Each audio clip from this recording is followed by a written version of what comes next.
Hello friends, कैसे हैं आप सब। उम्मीद है सफल होने की आप सभी की तैयारी मज़े में चल रही होगी।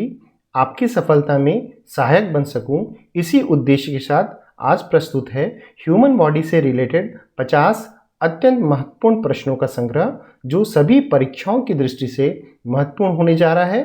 तो सभी प्रश्नों को ध्यान से देखिए और अपने दिमाग में बैठा लीजिए। चलिए आज का यह वीडियो स्टार्ट करते हैं।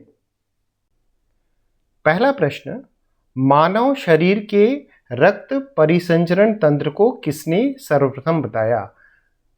रक्त परिसंचरण तंत्र अर्थात ब्लड सर्कुलेशन सिस्टम। मनुष्य के ब्लड सर्कुलेशन सिस्टम को सबसे पहले किसने बताया।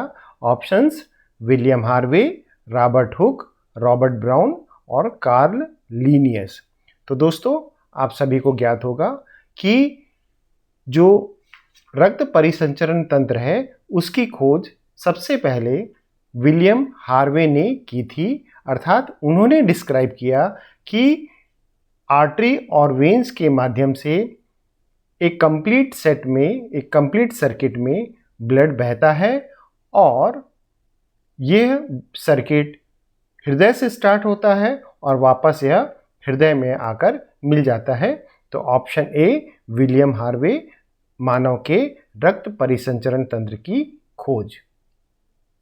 प्रश्न 2, स्वस्थ मनुष्य के लिए सामान्य रक्तदाब कितना होता है।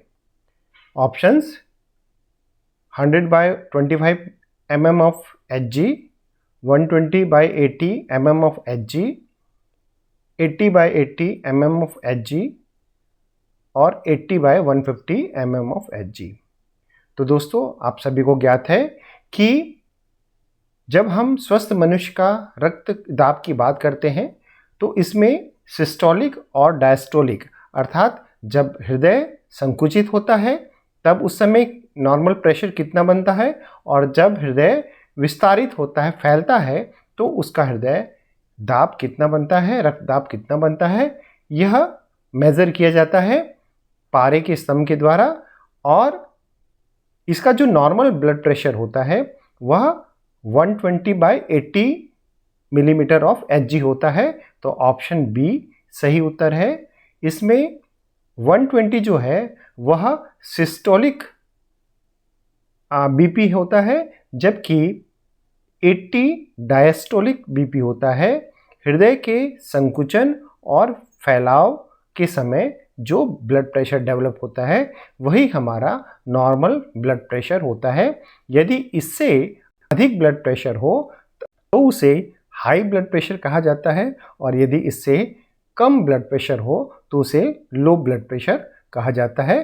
तो इस प्रश्न का सही उत्तर है option B, 120/80 millimetre of Hg।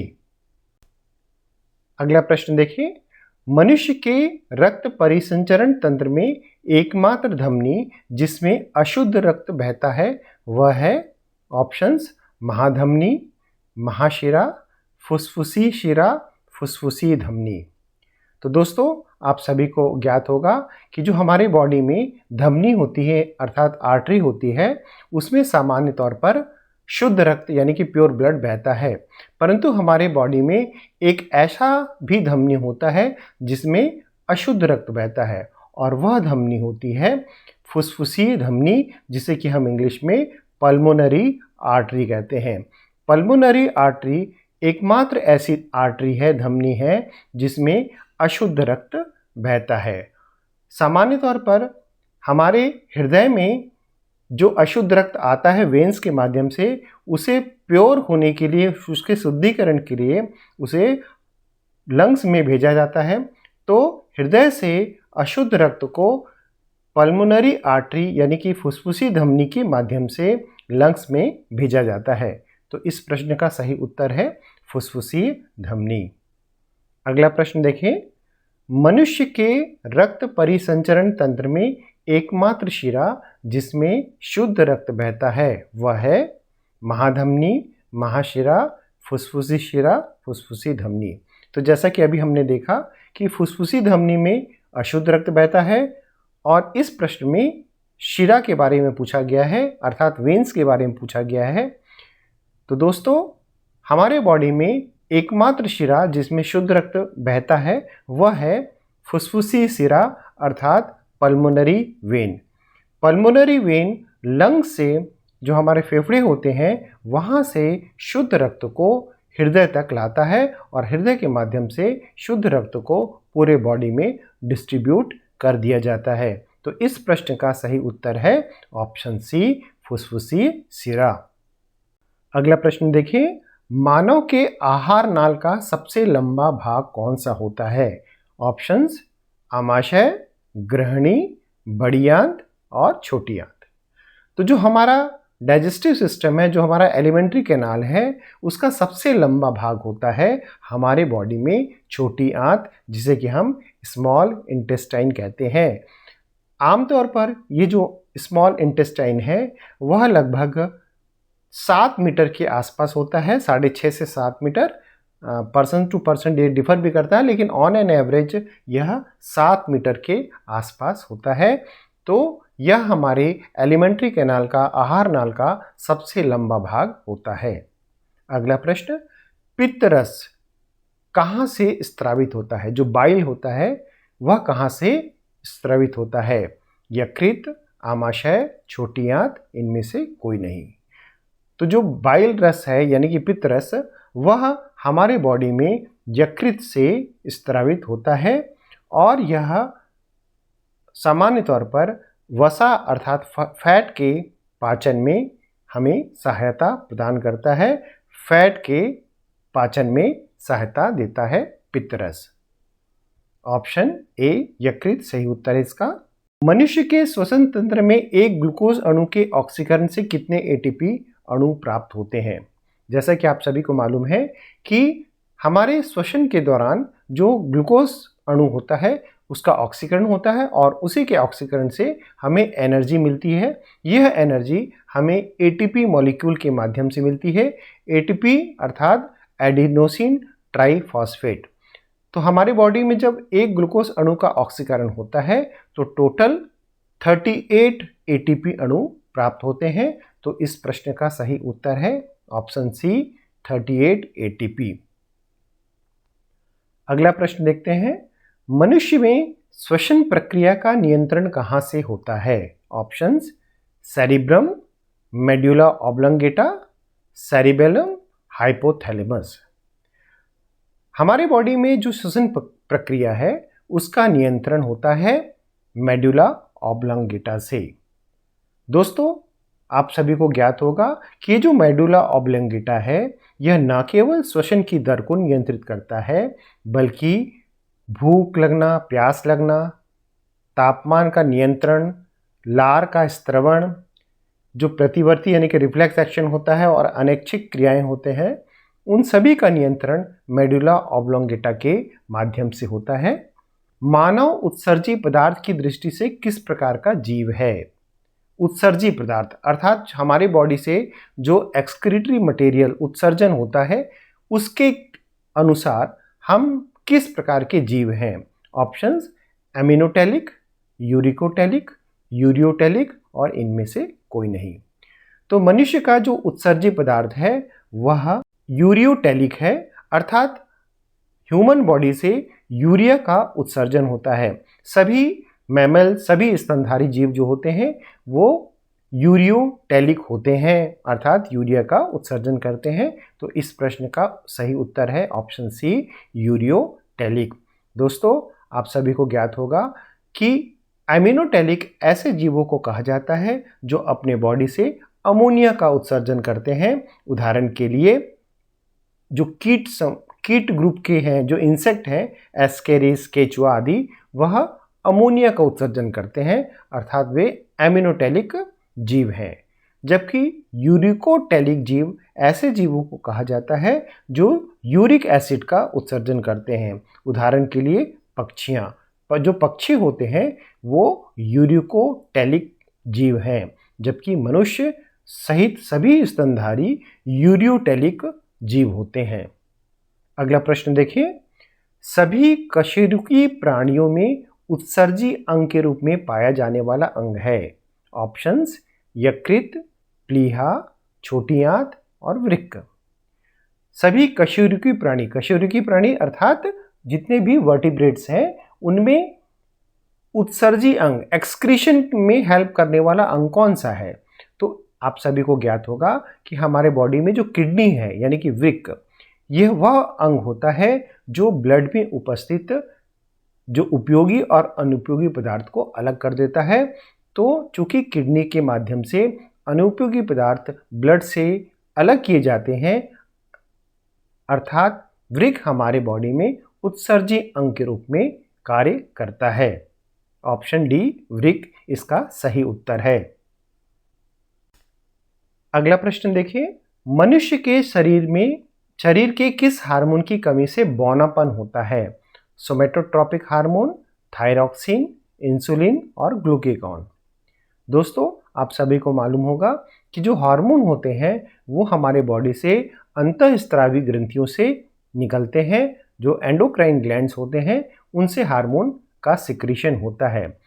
तो जो शरीर है उसके ग्रोथ के लिए सोमेटोट्रॉपिक हार्मोन बहुत इंपॉर्टेंट होता है, और यदि सोमेटोट्रॉपिक हार्मोन सही मात्रा में या सही ढंग से स्रावित न हो तो शरीर में बौनापन आ जाता है। तो इस प्रश्न का सही उत्तर है सोमेटोट्रॉपिक हार्मोन, ऑप्शन ए। अगला प्रश्न, किस रोग को थायराइड की आत्महत्या कहा जाता है? ऑप्शंस क्वाशियोरकर, स्कर्वी, हाशिमोटो रोग और पार्किंसन।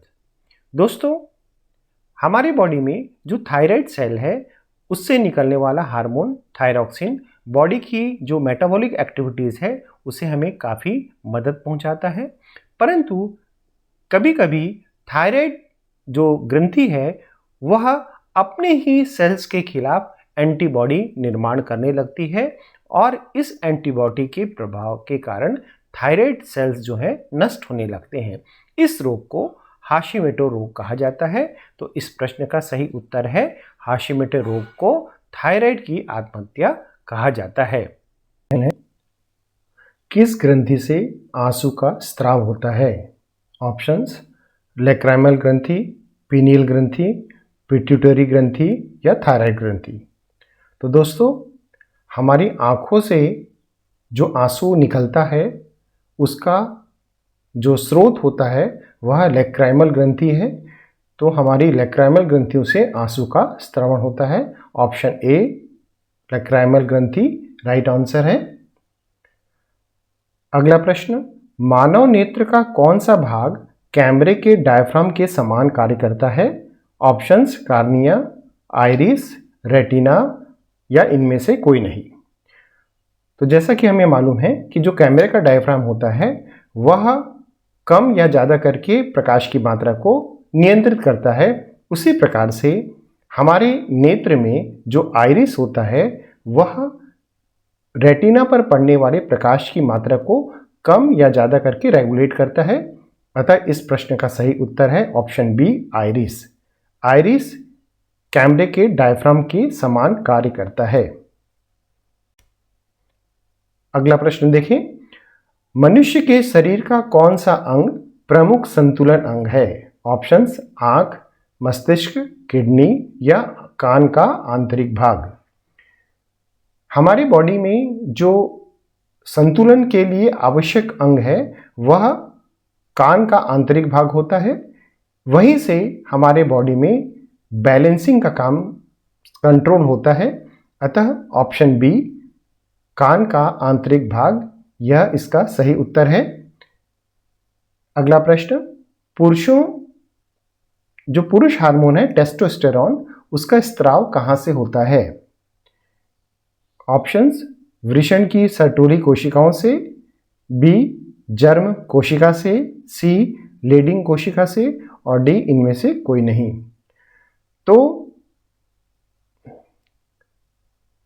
पुरुषों के बॉडी में निकलने वाला जो सेक्स हार्मोन है दैट इज कॉल्ड टेस्टोस्टेरॉन, इसका सिक्रीशन वृषण की सर्टोली कोशिकाओं से होता है।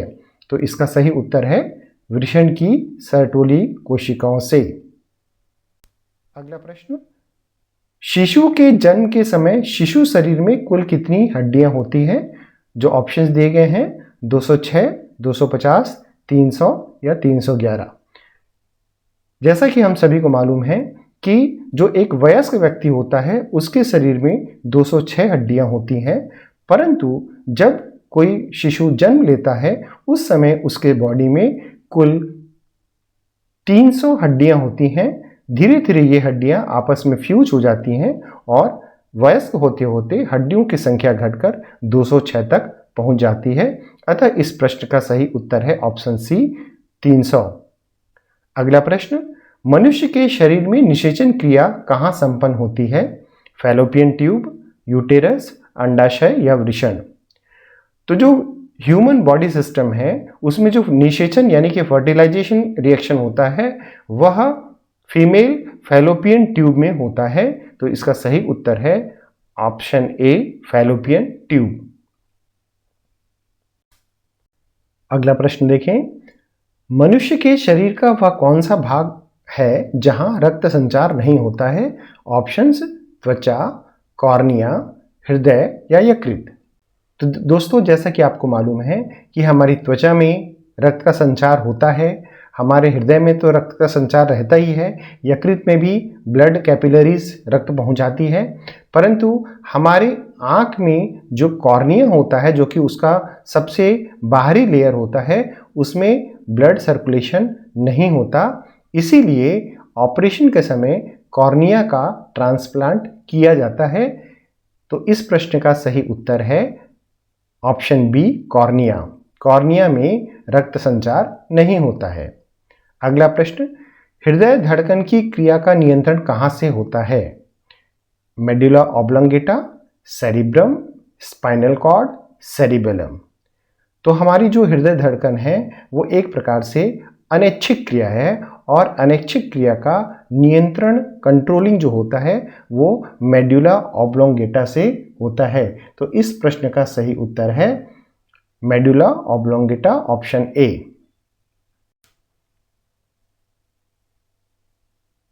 अगला प्रश्न देखिए, मानव के शरीर में सबसे मजबूत मांसपेशी कौन सी होती है?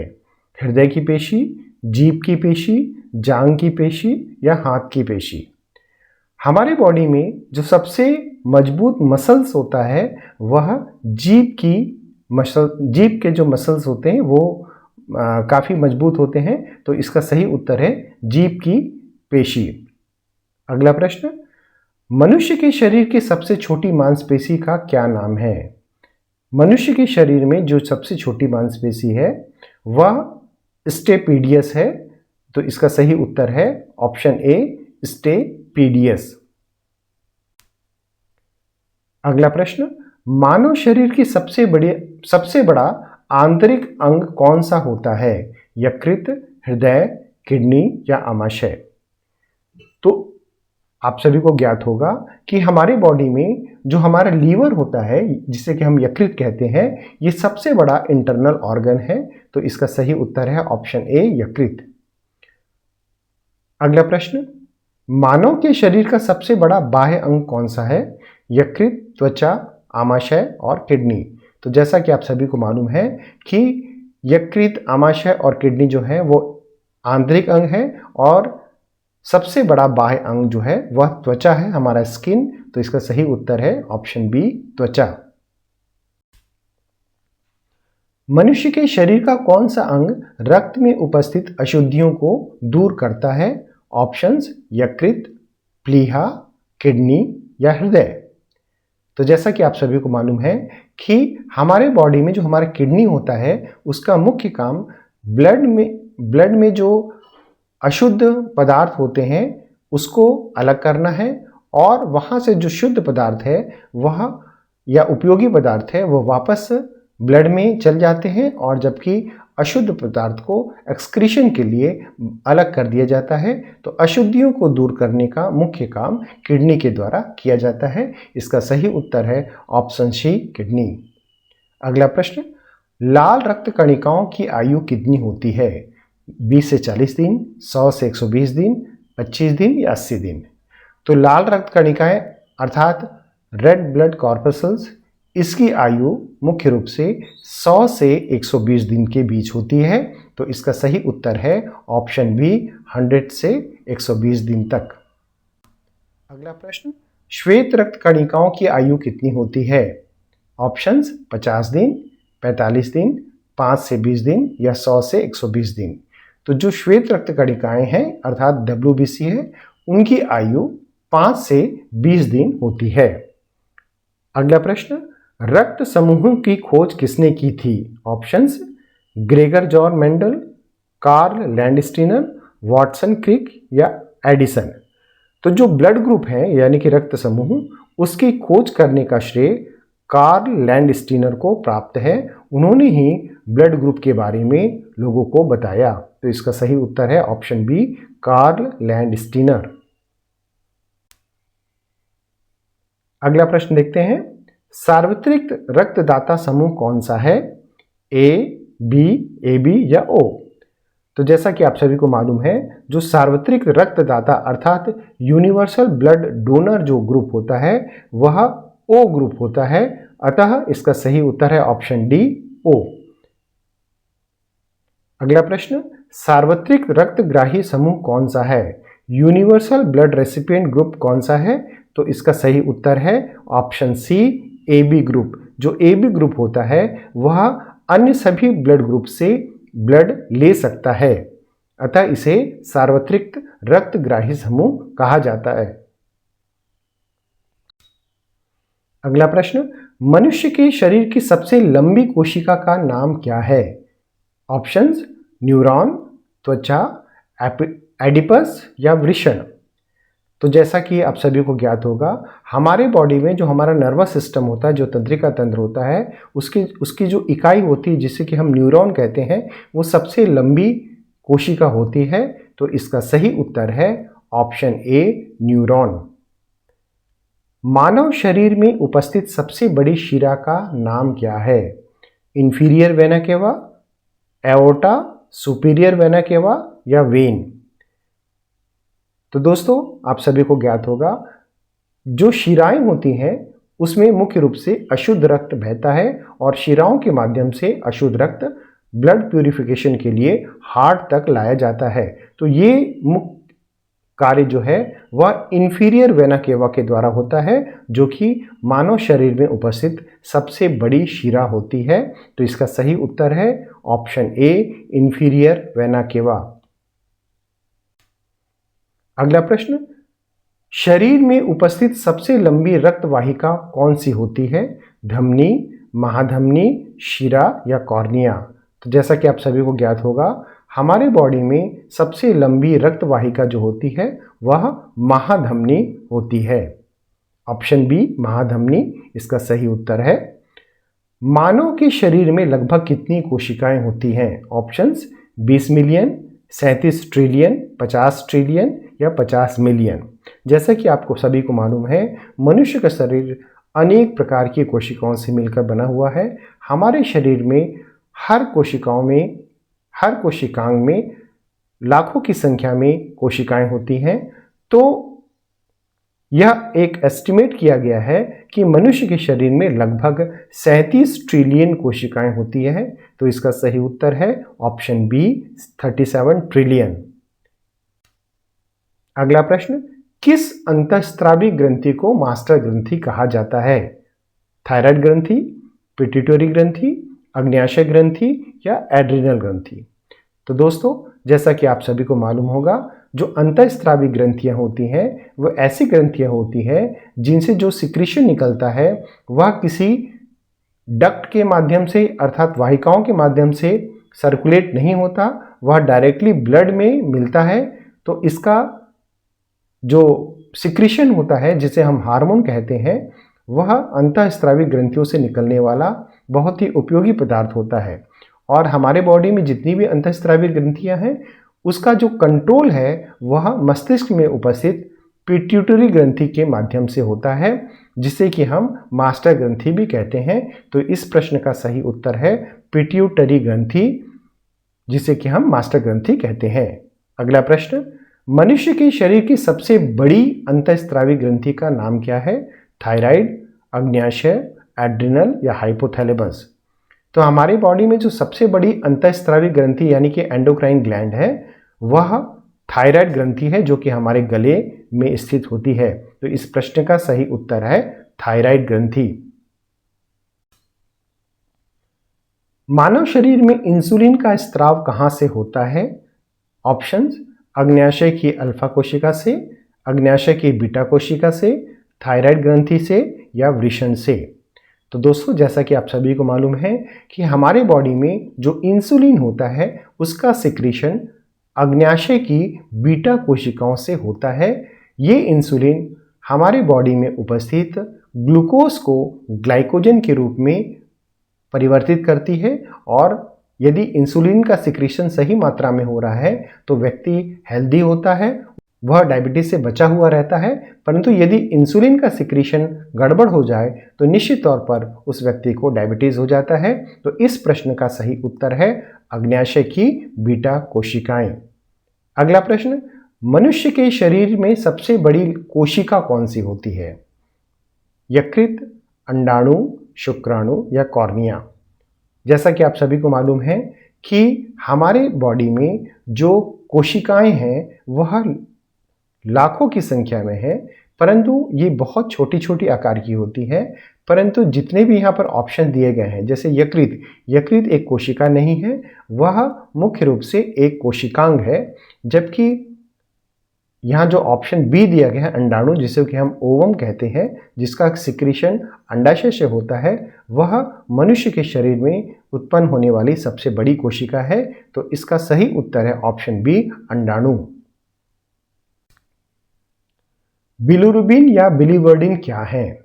ऑप्शंस आहार नाल के अंग, पित्तवर्णक, रक्त के भाग या अस्थियों के नाम।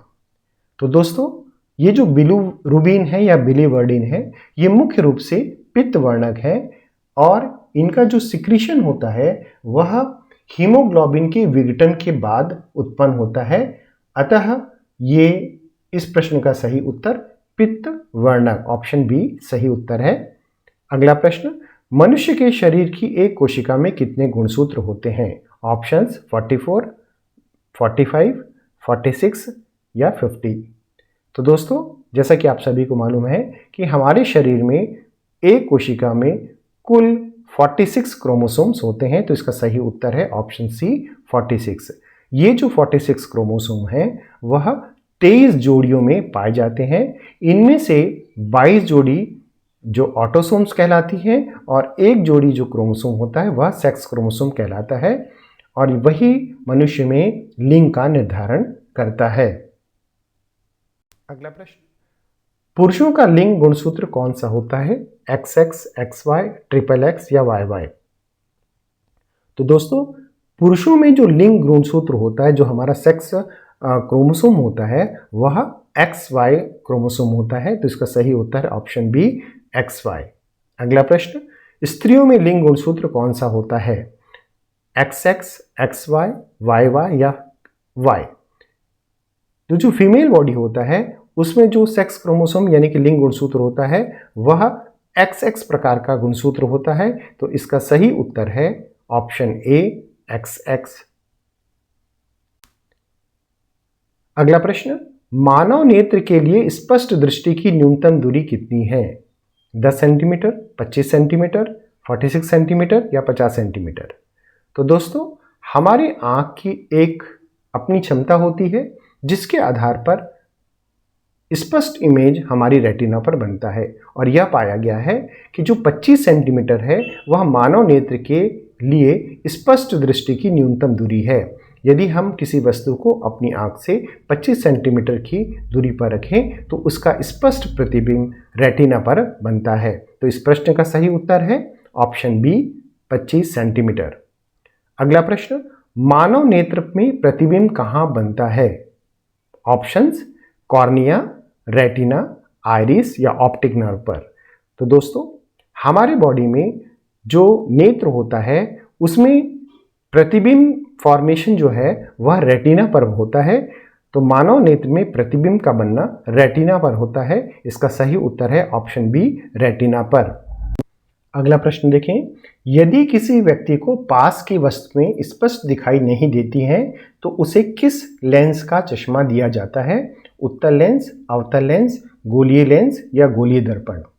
तो दोस्तों, जैसा कि आप सभी को मालूम है कि यदि हमें सही दिखाई नहीं देता है पास की वस्तु या दूर की वस्तु, तो उसके लिए डॉक्टर हमें अलग अलग प्रकार के चश्मा प्रदान करते हैं।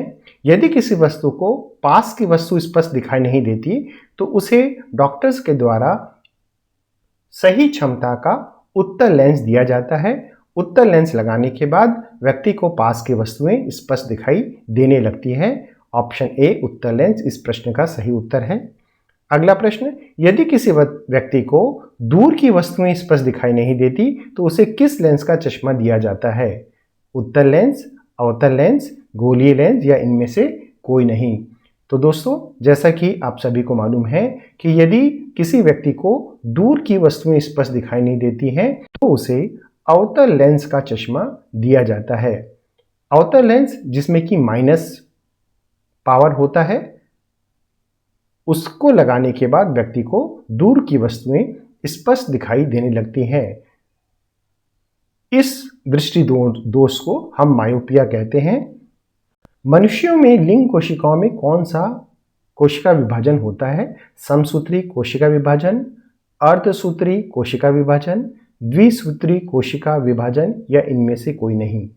तो जैसे कि आप सभी को ज्ञात होगा कि मानव में जो सेक्स क्रोमोसोम होता है उसका निर्धारण विशेष प्रकार की क्रोमोसोम्स के द्वारा होता है। स्त्रियों में उसे हम XX क्रोमोसोम कहते हैं और पुरुषों में XY क्रोमोसोम होता है। तो मानव की लिंग कोशिकाओं में जो कोशिका विभाजन होता है वह अर्धसूत्री कोशिका विभाजन होता है, जिसे हम मियोसिस सेल डिवीजन कहते हैं। इस सेल डिवीजन में एक कोशिका जो है वह दो कोशिकाओं में बढ़ती है और उनमें गुणसूत्रों की संख्या अपने पेरेंट कोशिका से आधी रह जाती है, इसीलिए इसे अर्धसूत्री कोशिका विभाजन कहा जाता है। अगला प्रश्न देखिए, प्रोटीन संश्लेषण से संबंधित कोशिकांग है क्लोरोप्लास्ट, माइटोकॉन्ड्रिया, राइबोसोम या रिक्तिका। तो दोस्तों, आप सभी को ज्ञात होगा कि जो प्रोटीन संश्लेषण का कार्य है वह हमारे सेल में उपस्थित राइबोसोम के द्वारा किया जाता है। अगला प्रश्न देखिए, कोशिकाओं के ऐसे समूह को जो कार्य तथा संरचना की दृष्टि से समान होते हैं क्या कहलाते हैं? कोशिकांग, ऊतक, अंगतंत्र या कैपिलरी। तो दोस्तों, आप सभी को मालूम होगा कि ऐसे कोशिकाएं जिनकी उत्पत्ति समान होती है, जिनके कार्य समान होते हैं, उन्हें हम ऊतक कहते हैं। इंग्लिश में जिसे टिश्यू भी कहा जाता है। टिश्यू कोशिकाओं के ऐसे समूह को कहते हैं जिनका ओरिजिन और स्ट्रक्चर समान होता है। तो इस प्रश्न का सही उत्तर है ऑप्शन बी ऊतक। मनुष्य शरीर में उत्सर्जन की इकाई है। ऑप्शंस नेफ्रॉन, न्यूरॉन, बोमेन संपुट या इनमें से कोई नहीं। तो जैसा कि आप सभी को मालूम होगा कि हमारे बॉडी में उत्सर्जन की क्रिया जो है वह मुख्य रूप से हमारी किडनियों के द्वारा संचालित होती है और किडनियों में उपस्थित नेफ्रॉन के द्वारा ही यह कार्य संपन्न होता है। तो इस प्रश्न का सही उत्तर है ऑप्शन ए नेफ्रॉन। नेफ्रॉन को हमारे बॉडी में उत्सर्जन की इकाई माना जाता है।